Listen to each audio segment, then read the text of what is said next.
बिस्मिल्लाहिर्रहमानिर्रहीम अस्सलाम वालेकुम। 9th class today's our 13 lecture of chemistry chapter number 1 start किया हुआ हमने fundamentals of chemistry and today's our topic is mole. Mole के बारे में हमने अपने लास्ट टॉपिक में भी थोड़ा सा बताया था मैंने आपको कि मोल बेसिकली क्या होता है। एक सब्सटेंस में जितने पार्टिकल्स होते हैं वो पार्टिकल्स आपस में मिलके क्या बनाते हैं, एक मोल बनाते हैं। ठीक है, कोई भी सब्सटेंस जितने पार्टिकल्स से मिलके बनता है वो सारे के सारे पार्टिकल्स मिलके क्या बनाते हैं, एक मोल बनाते हैं। और मोल की एब्रीविएशन क्या है, MOL से इसको रिप्रेजेंट किया जाता है।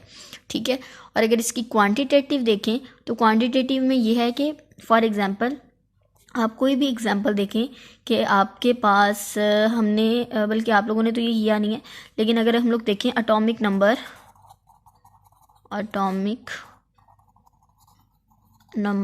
ऑफ कार्बन का एटॉमिक नंबर होता है 12 ग्राम।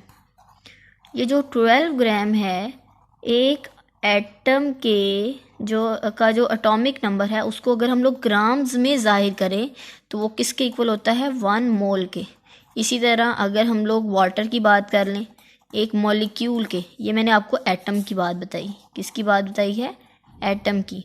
एटम के एटॉमिक मास को मॉलिक्यूल है, ठीक है, मॉलिक्यूल आपको पता है H2O का जो मॉलिक्यूलर मास होता है वो होता है 18 ग्राम। मैं डायरेक्ट लिख रही हूँ, ये भी बराबर होगा 1 मोल के। तो एक मॉलिक्यूल, ये क्या है, मॉलिक्यूल का ये क्या था, मॉलिक्यूलर मास। और इसके अलावा NaCl की बात कर लें अगर NaCl तो उसका होता है 58.8 ग्राम। ये हम लोगों ने सारा पढ़ लिया हुआ है। ठीक है, जब हम लोगों ने मॉलिक्यूलर मास और फार्मूला यूनिट वो सारा किया था उसमें ही हमने ये तकरीबन सारे के सारे, ये कार्बन का भी किया था, वाटर का भी किया था और NaCl का भी किया था। खैर ये सारे के सारे किसके इक्वल है, 1 मोल के। एटम का एटॉमिक मास, मॉलिक्यूल का मॉलिक्यूलर मास और आयनिक कंपाउंड का फार्मूला मास को अगर ग्राम्स में जाहिर किया जाए तो वो किसके इक्वल होता है, 1 मोल के इक्वल होता है। तो इसकी क्वांटिटेटिव जो डेफिनेशन है वो कुछ इस तरह है, mole is the atomic mass, molecular mass और formula mass of substance expressed in grams. अगर किसी के एटॉमिक मास, फार्मूला मास और मॉलिक्यूलर मास को ग्राम्स में जाहिर किया जाए तो उसको क्या कहते हैं, मोल कहा जाता है। और इसका एक फार्मूला है, ये अच्छे तरीके से याद करिएगा। ये प्रैक्टिकल्स में भी वैसे बहुत ज़्यादा यूज़ होता है और इसके अलावा भी बहुत सी जगहों पे यूज़ होगा।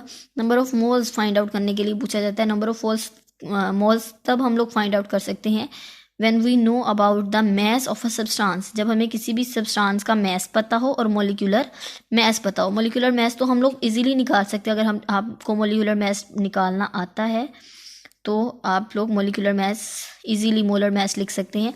फॉर एग्जांपल अगर हम लोग जैसे कोई भी एग्जांपल आप ले लें कि जी 10 ग्राम ऑफ वाटर, ठीक है, हम ये कर लें तो 10 ग्राम जो है वो हमारे पास मास ऑफ अ सब्सटेंस होगा।